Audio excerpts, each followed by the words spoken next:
Halo, welcome back. Lanjut ke materi 3/3 yaitu fractal market structure. Pada materi kali ini kita akan mempelajari fraktal dan summary atau rangkuman dari 3 materi yang kemarin.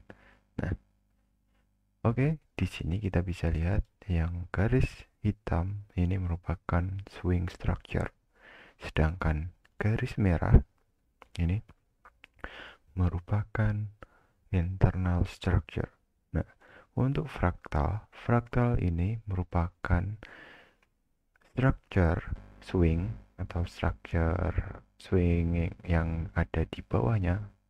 Sebagai contoh, jika kita berada di time frame 1 hari, fractal market structure ini sebagai penanda bahwa ada shifting atau perubahan tren atau continuation trend pada time frame 1 jam atau di bawahnya, seperti itu secara konsep.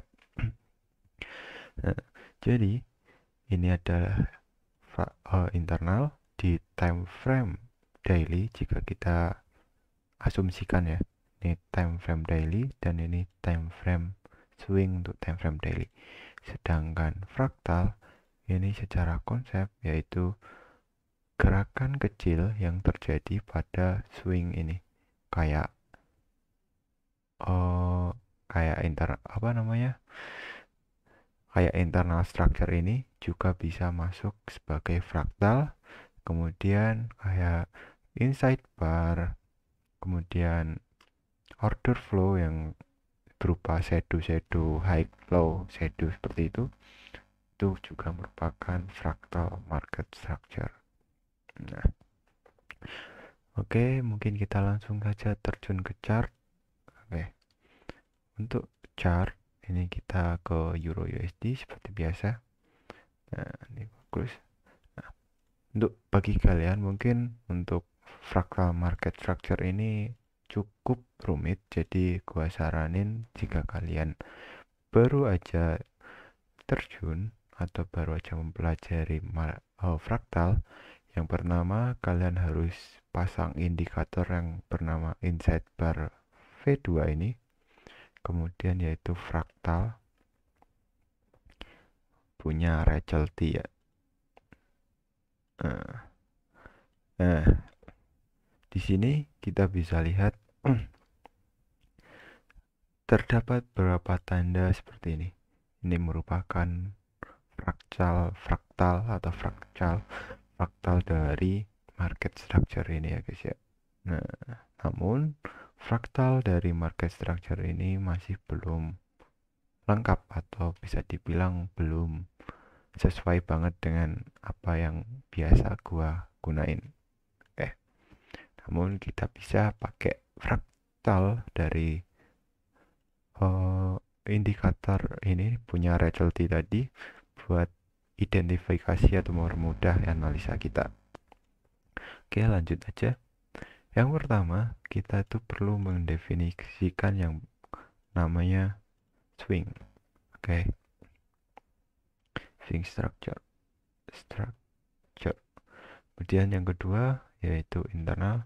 Internal ini seperti biasa sifatnya opsional jika ada, sedangkan yang ketiga ini sifatnya wajib yaitu fraktal. Nah, oke. Di sini kita belajar yang pertama yaitu swing structure. Jika jika kita lihat di sini, kita melihat sebuah swing structure. Jadi kita bisa lihat ini merupakan higher high, ini higher low. Di sini kita bisa tandain ini berupa swing structure atau bullish swing structure. Jadi seperti ini. Nah, dari sini kita bisa lihat terdapat sebuah internal structure juga. Ini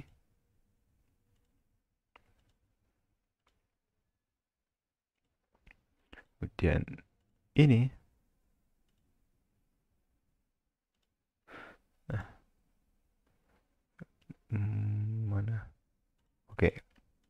Nah, mungkin gua cek dulu ini. Oh, bukan.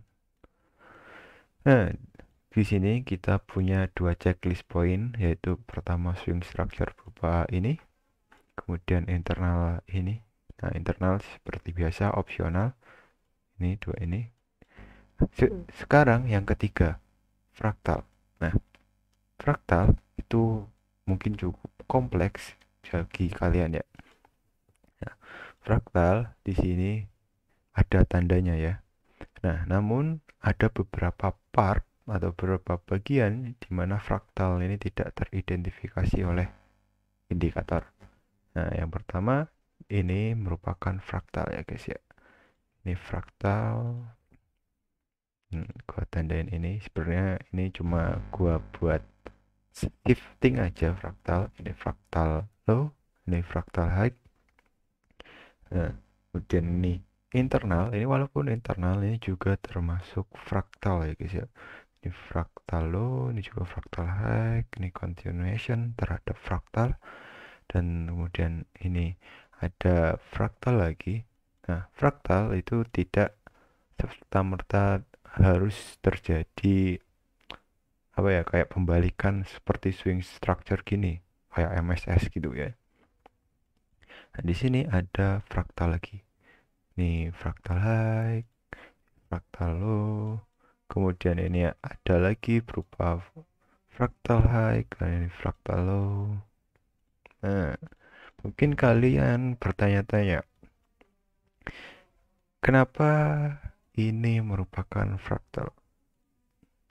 Nah, konsep ini kenapa merupakan fraktal? Karena area ini jika kita lihat di time frame lebih kecil, pergerakannya itu seperti ini.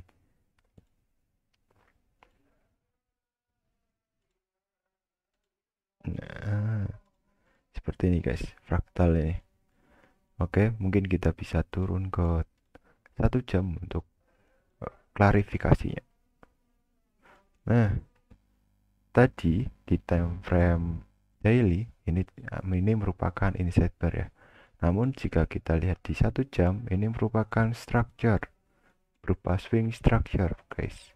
Seperti ini, kemudian ini turun, ini swing structure gitu. Seperti itu. Nah, oke, itulah kenapa ada beberapa bagian atau part dari indikator fraktal ini, dari Rachel D ini tidak mengcover semua kebutuhan dari fraktal seperti itu. Oke, gua hapus dulu ini fraktal, kemudian ini juga, ini fraktal high, ini fraktal low. Nah, kemudian gua klarifikasi lagi, jika terdapat ini merupakan fraktal, fraktalnya ditembus dengan wick, ini itu sudah valid sebagai shifting suatu fraktal. Jadi ini fraktal dari ini sudah mengalami penurunan secara konsep. Tapi kita tuh harus menggunakan konsep dari internal dan swing structure terlebih dahulu sebelum menggunakan fraktal ini untuk bias trading kita di time frame yang lebih kecil kayak gitu. Nah, mungkin kita bisa klarifikasi lagi tentang ini di time frame 1 jam. Nah, jika kalian lihat di sini terdapat penembusan dari swing structure ini kan. Mungkin kalian juga setuju bahwa di sini ada penembusan. Nah, kayak gini. Namun, jika kalian udah belajar sampai advance, penembusan ini dikarenakan terdapat suatu big liquidity. Ntar gua pindah ke New York. Nah, di sini jam 7 ini terdapat candle yang big liquidity lah, atau candle yang besar banget yang mengindikasikan ini itu cuma untuk mengambil sebuah liquidity dari struktur 1 jam ini. Nah, Seperti itu guys. Karena konsep market structure gua itu ada poin-poinnya atau hitungannya.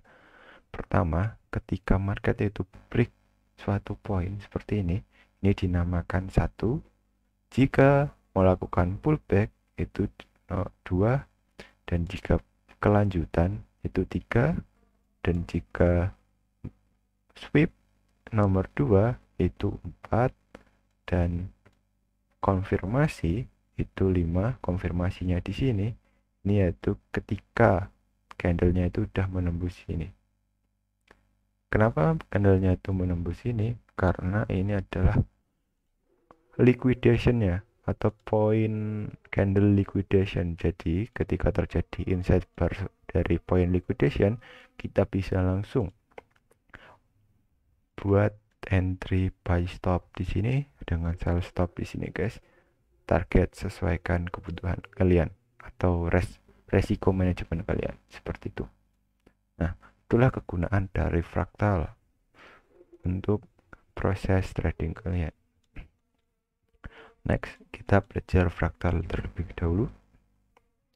Nah, di sini juga terdapat fraktal yang kagak atau enggak di cover oleh indikator tersebut, yaitu ini high, ini low, kemudian ini high lagi, dan ini low. Nah, oke. Di sini ada gas baru. Di sini terdapat ini dan ada inside bar dan ada penembusan baru. Bukan penembusan, candle melebar yang baru. Nah, fraktal low-nya sekarang itu dipindah ke ini guys. Kenapa fraktal low-nya itu dipindah? Karena poin ini, poin fraktal ini sudah dilikuidasi oleh pergerakan market yang seperti ini guys. Nah, kayak gini. Nah, itulah mengapa fraktal dari sini berpindah dari sini. Oke, asumsikan jika candle ini tidak ada, maka fraktal kita yaitu berada di sini. Berada di sini karena pergerakan marketnya itu turun, naik, likuidasi dari zona demand di sini, kemudian naik seperti biasa lagi, kayak gitu. Nah, maka dari itu di sini fraktal kita sekarang itu berada di sini. Oke, kita klarifikasi lagi ke 1 jam untuk membuktikan pergerakan tersebut. Nah, jika kalian lihat di sini pergerakan market itu seperti ini. Turun. Oh, sebentar. Ini ya, ini naik. Ini membuat inside bar tadi. Kemudian ini turun dari candle doji tadi, kemudian naik dan turun, naik untuk kelanjutan. Coba kita kembali ke daily, bagaimana apakah gambaran yang gua buat ini sudah sesuai dengan yang kita asumsikan tadi. Nah, oke, jika kalian lihat secara sekilas pergerakannya ini itu seperti ini. Dari sini naik, turun, naik dikit ke opening price, kemudian turun, naik, turun, naik. Seperti itu guys. Jadi fraktalnya itu berpindah di area ini sekarang. Karena poin ini sudah dilikuidasi atau sudah dimiliki oleh poin dari candle ini. Seperti itu. Jadi zona ini kita dapat menggambarnya seperti ini untuk full fraktal, dan untuk refinementnya kita bisa pakai candle ini saja seperti itu. Nah, kita bisa lihat bagaimana candle ini sangat memiliki respect point yang cukup tinggi dengan di tap saja dan langsung memberikan reaksi seperti itu. Nah, itulah konsep dari fraktal atau summary atau rangkuman dari fraktal tersebut. Nah, dari poin dari ketiga konsep ini, kalian bisa membuat strategi trading kalian sendiri, bagaimana swing structure itu bekerja, kemudian internal structure itu buat apa, kemudian fraktal itu bisa dijadiin apa sih gitu. Nah, semua itu kembali ke kalian masing-masing untuk penerapannya dari ketiga poin ini. Nah, tapi kalau biasanya gua itu pakai internal structure ini buat POI dan area ekstrim di sini juga sebagai POI. Nah, dari dua area ini gua pakai entry model gua, yaitu dua entry model berupa flip atau market structure shift dan inside bar entry model. Jika kita lihat di sini, kita punya entry model yaitu yang pertama flip. Nah, entry model itu di sini kita lihat berupa market structure break. Ini sebagai contoh aja. Kemudian di sini ada market structure shift. Nah, cara entry gua tarik Fibonacci dari ini ke sini, cari 50%, entry 50% seperti ini, dan taruh di sini, kemudian atur resiko atau risk to reward sesuai profile kalian. Kalau gua pribadi biasanya gua targetin area ini sebelum menyentuh ketinggian dan break even di 1:1 seperti itu. Sedangkan entry model inside bar itu seperti ini. Ketika harga itu menyentuh POI di sini kan, mungkin POI pertama yang disentuh itu ini. Kita bisa lihat ini merupakan POI kita yang pertama. Di sini kita bisa lihat ada berupa inside bar. Nah, setelah terjadi inside bar seperti ini, kita lihat preceding bar atau yang candle besarnya seperti apa. Jika telah terform atau terbentuk inside bar, kita bisa entry dengan model buy stop dengan stop loss di sini, target sama yaitu area ini. Oke guys, di sini kita dapat 1,4. Nah, risk to rewardnya kok kecil? I don't care, gua nggak peduli dengan risk to reward guys. Maksudnya bukan nggak peduli, yang penting tuh kita dapat returnnya dulu, baik itu break even itu juga termasuk kita itu sudah untung, dan 1:1 pun itu sudah cukup, karena jika kita next rate kita rugi, kita itu masih break even atau tidak mengalami kerugian sama sekali. Nah, seperti itu. Nah, seperti gua bilang, 1:1 kita break even, dan di sini 1:1 masih lanjut dan aman, dan kita dapat 1:4. Nah, seperti itu. Yap, untuk materi technical analysis terkait ini tadi terkait di market structure, 3 poin penting market structure sampai di sini. Silakan kalian belajar secara mandiri atau secara berulang kali dengan menonton video gua agar kemampuan analisa kalian bertambah. Thank you telah mempercayai gua sebagai platform untuk belajar trading kalian. See you next time.